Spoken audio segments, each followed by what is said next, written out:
Hey everybody, it's Rob from Flailthroughs. This is Gundam Battle Operation 2, and this is a guest video from Always Sonic, who got the Gaza-G. It is a 500 cost general that seems to do most of the Gaza things, that being a knuckle buster type rifle, some incendiary missiles. I believe it has the AoE type incendiaries as opposed to the, hit something and it catches fire type. Also has Birdline Launcher, which I think is new to the Gaza series with this unit. But yeah, looks pretty good so far. I have not managed to get it yet. I'd like to, but we'll see what happens. But yeah, seems to be fairly spry. It has, of course, it has very large binders, because they're very, how do I describe it? I think they're based off the ones off of the Gaza-D, which has, fairly chunky shoulder binders, which make it, which turn into a just like disc-faced shaped surface when it transforms. And I think that's what's going on here too. Because yeah, this is transformable like the rest of the Gazas and Gazomes are. And let's see. And it does have a dodge roll, but of course you need, boost for that, so that was not going to happen in that specific juncture. But, let's see. Okay, yep, that is a kill.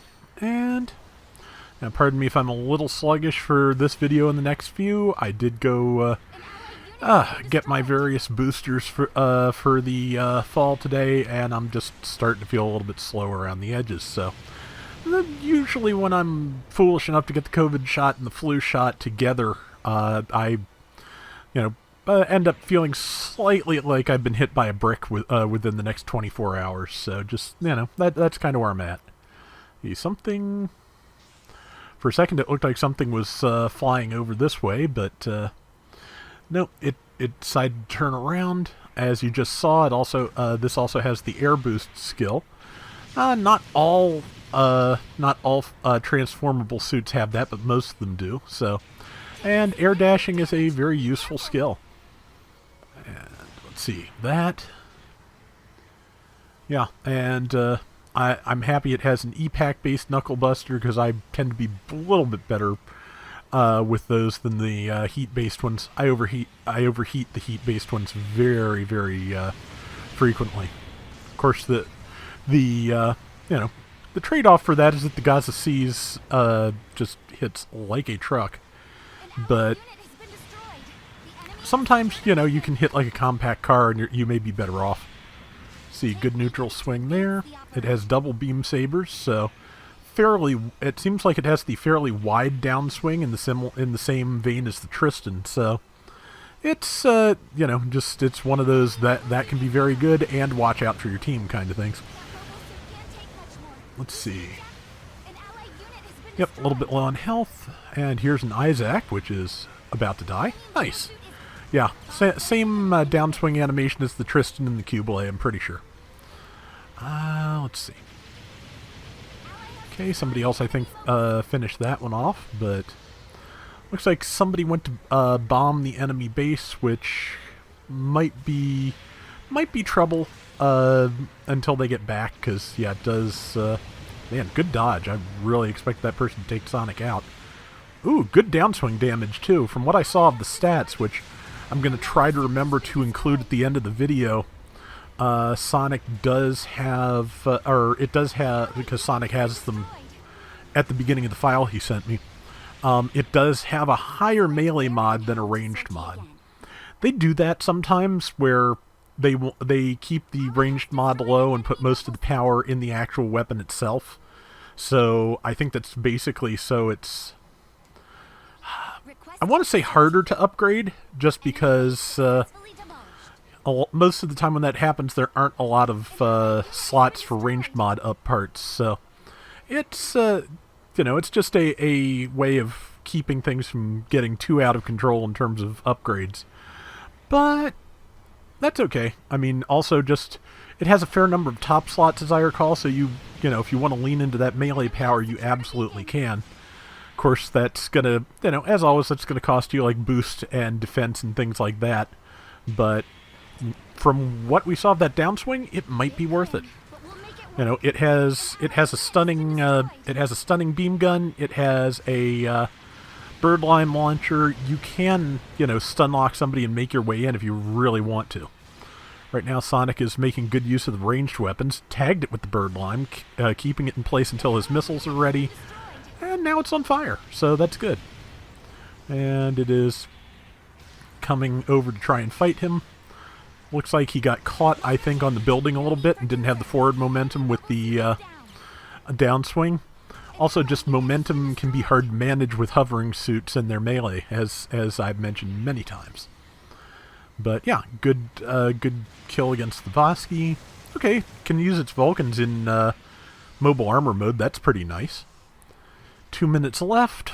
A very slight disadvantage, even with the base bomb going off. I notice most of the team is currently dead, but Sonic is getting pretty close to evening it up, so hopefully he can. But yeah, it's so far so good. See, yep, they planted a bomb at the Allied base, so yeah, he threw a couple of missiles at that TR-5, and now he's going to go fight it out. Unfortunately, they are guarding the base in their mobile suit, which when there's a time crunch is usually the best way to go if you have a lot of health.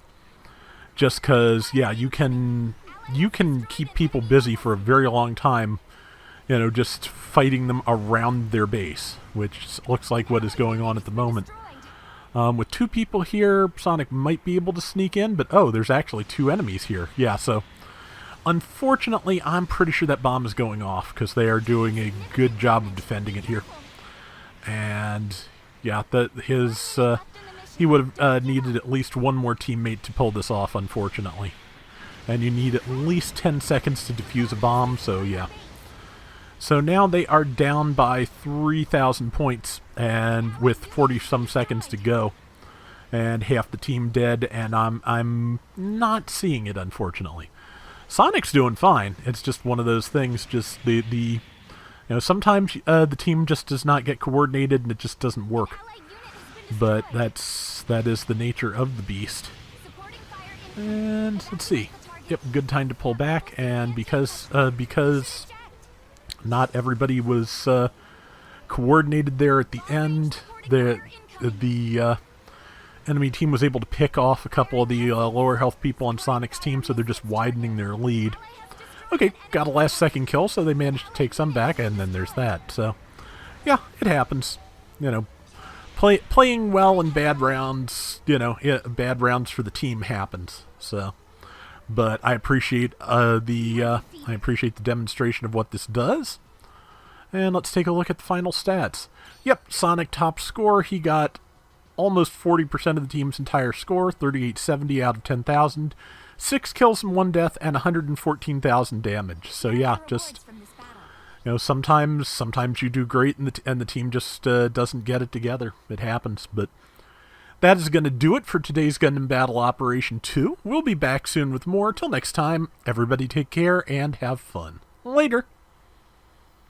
So yeah, looking back at the stats, like I said, it does tend to favor melee strength, and it has a lot more top slots than bottom slots. And given the fact that the